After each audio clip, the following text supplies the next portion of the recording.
வணக்கம் நண்பர்களே, நம் சேனலுக்கு உங்களை அன்புடன் வரவேற்கிறோம். வாழ்க்கையை மாற்றக்கூடிய புத்தகங்களில் இருந்து கிடைக்கும் முக்கியமான பாடங்களை தொடர்ந்து பகிர்ந்து வருகிறோம். அதனால் இன்னும் சப்ஸ்கிரைப் செய்யவில்லை என்றால் இப்போதே சப்ஸ்கிரைப் செய்யுங்கள்.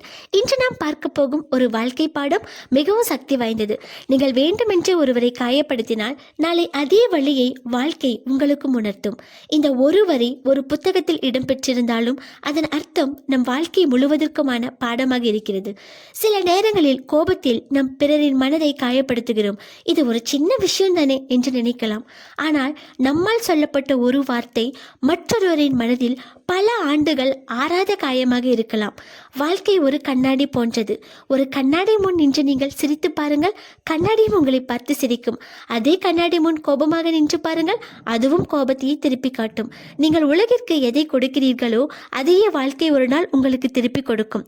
அதனால் சொல்கிறார்கள், இன்று நாம் ஒருவரை கொன்றால் நாளை யாரோ ஒருவர் நம்மை கொள்வார். இதன் அர்த்தம் உடலை கொள்வது மட்டுமல்ல, ஒருவரின் நம்பிக்கையை கொள்வது, அவருடைய கனவுகளை அழிப்பது, அவரின் மனதை உடைப்பது. இவை அனைத்தும் ஒரு வகையான கொலையே.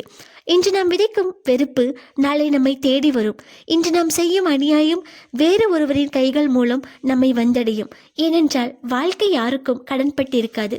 ஒவ்வொரு செயலுக்கும் ஒரு பதில் உண்டு, ஒவ்வொரு விதைக்கும் ஒரு அறுவடை உண்டு. அதனால் யாரையும் காயப்படுத்துவதற்கு முன் ஒரு நிமிடம் யோசியுங்கள்.